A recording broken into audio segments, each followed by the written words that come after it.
Orientasi. Leonardo di Serpiero da Vinci, yang lebih dikenal dengan nama Leonardo da Vinci, adalah seorang pelukis, pemahat atau pematung, arsitek, penemu, ilmuwan, penulis, dan filsuf asal Italia pada masa Renaissance.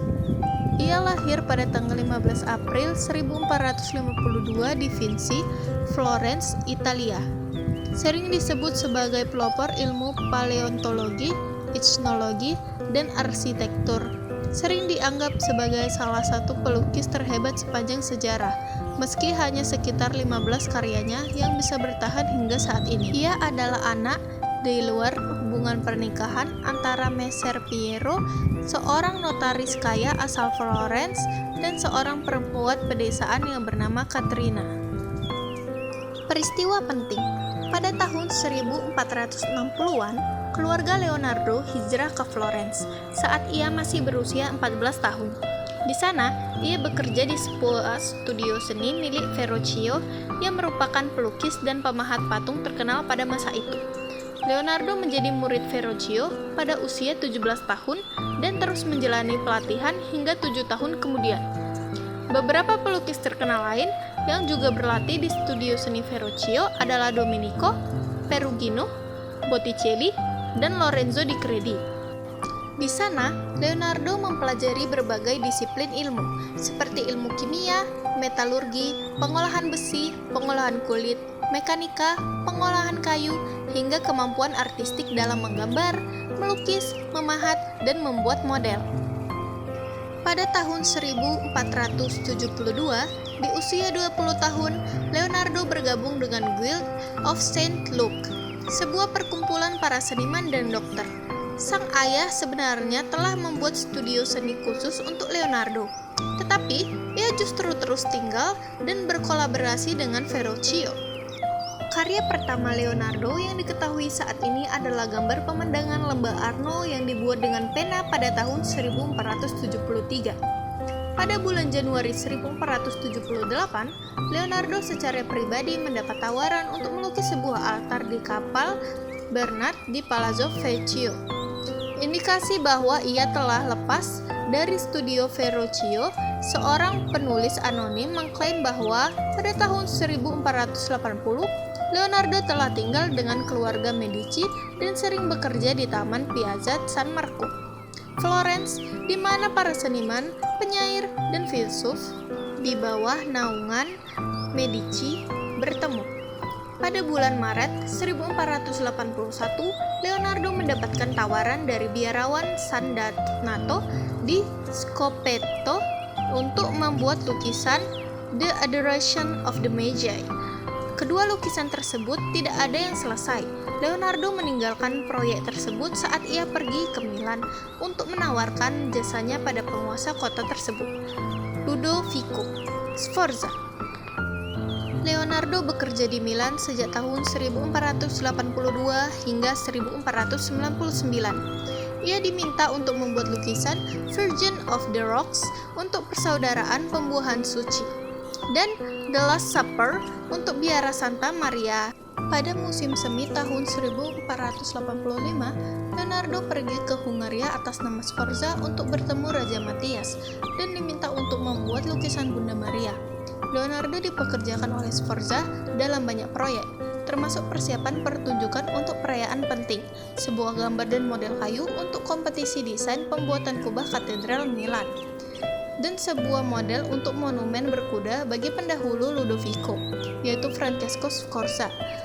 Monumen yang dikenal dengan nama Gran Cavallo tersebut rencananya bisa melampaui ukuran dua patung berkuda lainnya yang dibuat pada masa Renaissance, yaitu Garamelata, yang dibuat Donatello di Padua, dan Bartolomeo, yang dibuat Verrocchio di Venezia. Leonardo berhasil menyelesaikan kerangka kuda tersebut serta rencana detail untuk melapisinya dengan perunggu. Sayangnya, pada bulan November 1484, Ludovico justru memberikan perunggu yang dibutuhkan Leonardo kepada iparnya, yang kemudian digunakan untuk membuat meriam demi mempertahankan kota Milan dari serangan Raja Charles XIII. Namun di situ, tidak hanya melukis dan membuat patung saja, melainkan juga mengubah jalan-jalan sungai dan membangun kanal-kanal, serta menghibur duka dengan memainkan lute dan bernyanyi. Lalu ia bekerja untuk Raja Louis XII dari Prancis di Milan dan Paus Leo X di Roma. Sementara itu, ia membantu Raphael dan Michelangelo dalam merancang Katedral Santo Petrus. Dalam hidupnya, Leonardo sangat tertarik pada ilmu pengetahuan. Ia mulai mempelajari burung terbang dan mulai merancang mesin terbang. Pikirannya itu terdapat dalam buku catatannya sebanyak 7.000 halaman. Di dalam buku itu juga terdapat sketsa tentang studi tubuh manusia. Pada zaman itu, anatomi tubuh manusia tak lebih dari sekedar kira-kira, karena siapapun dilarang keras membedah jenazah. Dengan kenekatannya mencuri-curi kesempatan membedah-bedah tubuh orang mati, di kemudian hari, tindakan yang tidak lazim pada zamannya ini memberikan kontribusi yang sangat besar bagi dunia kedokteran. Mahakaryanya, jamuan terakhir pada tahun 1495 sampai tahun 1497 yang dilukis pada dinding biara Santa Maria di Milan, kini telah rusak akibat dimakan waktu. Lukisan terkenal lainnya adalah Mona Lisa yang kini terdapat di Museum Louvre, Paris. Sebuah spekulasi yang beredar tentang siapa sesungguhnya Mona Lisa antara lain menyatakan bahwa citra perempuan tersebut merupakan hasil rekaan wajah Da Vinci sendiri. Spekulasi yang lain menyatakan bahwa perempuan tersebut memang ada, seorang istri pedagang. Karya-karya Leonardo. Yang pertama, Mona Lisa. Identitas perempuan dalam lukisan tersebut masih menjadi perdebatan antara akademisi dan sejarawan. Namun, beberapa ahli meyakini bahwa Mona Lisa adalah potret dari Lisa Gerardi, istri Francesco. Hal tersebut diperkirakan adanya istilah La Gioconda yang merupakan nama lain dari lukisan Mona Lisa. Lukisan Mona Lisa dikatakan sebagai gagasan Leonardo da Vinci tentang hubungan kosmik antara manusia dan alam. Hal tersebut bisa dilihat dari sentuhan halus pada kerudung tipis, detail lekuk rubuh, rambut, dan garis-garis pakaian yang padu dengan pemandangan alam di belakangnya. Makna lukisan Mona Lisa juga bisa dilihat dari nama lain lukisan itu, yaitu Giocondo. Kata tersebut tidak hanya sebuah nama keluarga, tetapi juga merupakan kata dalam bahasa Italia yang berarti ceria atau menyenangkan diri sendiri. Lukisan Mona Lisa dianggap sebagai representasi visual kebahagiaan. Hal tersebut yang juga mendasari jawaban kenapa lukisan Mona Lisa tersenyum. Namun, ada juga teori yang menyatakan bahwa Mona Lisa merupakan potret diri Da Vinci sebagai seorang perempuan. Melansir Artist Artwork, beberapa meyakini bahwa Da Vinci menggunakan fitur wajahnya sendiri untuk menciptakan versi feminim dari dirinya. Yang kedua ada The Last Supper. Lukisan The Last Supper karya Leonardo da Vinci menggambarkan perjamuan terakhir Yesus bersama 12 muridnya. Lukisan ini memiliki makna sebagai simbol pengorbanan, penebusan dosa, dan penetapan perjanjian baru. Yang ketiga ada Vitruvian Man. Lukisan manusia Vitruvian karya Leonardo da Vinci menggambarkan proporsi tubuh manusia yang ideal melalui penerapan matematika dan geometri. Lukisan ini juga merupakan upaya Leonardo untuk memecahkan masalah geometri, mengkuadratkan lingkaran. Lukisan lainnya adalah Scapligiata, The Virgin and Child with Saint Anne, Salvator Mundi, Ginevra de Benci, dan Lady with an Ermine. Reorientasi. Leonardo da Vinci wafat di Clos-Lucé, Prancis pada tanggal 2 Mei 1519 dan dimakamkan di kapel Hubert di Kastel Amboise, Prancis. Setelah meninggal dunianya, sangat kuat ditenggarai bahwa Leonardo pernah memegang peranan sebagai orang terkuat di organisasi rahasia bernama Priory of Science yang berlaskarkan kesatria Kenisa. Leonardo da Vinci adalah jenius terbesar sepanjang zaman.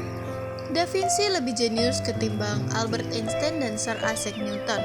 Selama ini, kebanyakan orang mengenal Da Vinci sebagai pelukis dengan lukisan terkenalnya Mona Lisa. Ternyata bukan hanya itu, tetapi meliputi ahli ilmu anatomi, astronomi, dan teknik sipil, bahkan juga kuliner. Leonardo da Vinci juga adalah penemu. Dia menyusun rancangan bagi mesin terbang, helikopter, parasut, dan banyak barang-barang yang mencengangkan, seperti mesin air, mesin pembuat ulir baut, sepeda, kunci pas yang dapat disetel, hidrolik, panggung berputar, kincir air horizontal, mesin pres zaitun, dan kursi malas terapik. Begitu juga dia menciptakan berbagai mesin untuk perang. Sebagai anak yang lahir di luar nikah, Da Vinci tidak pergi ke sekolah. Dia belajar secara otodidak. Salah satu yang disukainya adalah aliran arus sungai menuju Sungai Arno. Hal itu dipelajari Da Vinci pada masa hidup hingga menjelang ajalnya. Dia menggambar bentuk spiral dan mencoba menghitung rumus matematika dayanya. Da Vinci juga suka melihat arus udara saat melewati sayap burung yang melengkung. Dia melihat hal tersebut dan mengerti bahwa hal itu membantu burung untuk terbang lebih tinggi. Hal itu pula yang sekarang kita ketahui digunakan pada sayap pesawat terbang. Di buku catatan Da Vinci, kita melihat berbagai pertanyaan seperti mengapa orang menguap atau mengapa langit biru. Dia sangat penasaran dengan fenomena sehari-hari, penasaran dengan segala hal, dan hanya karena ingin tahu, bukan hanya karena hal itu berguna adalah ciri khas Da Vinci. Begitulah cara dia mendorong dirinya untuk belajar dan menjadi jenius. Kita mungkin tidak pernah bisa meniru kemampuan matematika Einstein, tapi kita bisa mencoba belajar dari rasa keingintahuan Da Vinci.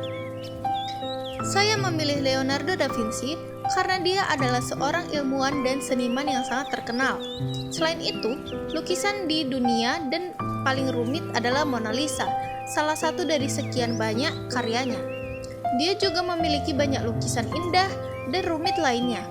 Dia membuat perubahan pada masa Renaissance dan masa kini. Saya juga belajar dari Leonardo bahwa mengetahui saja tidak cukup, kita harus mengaplikasikannya. Kehendak saja tidak cukup, kita harus mewujudkannya dalam aksi.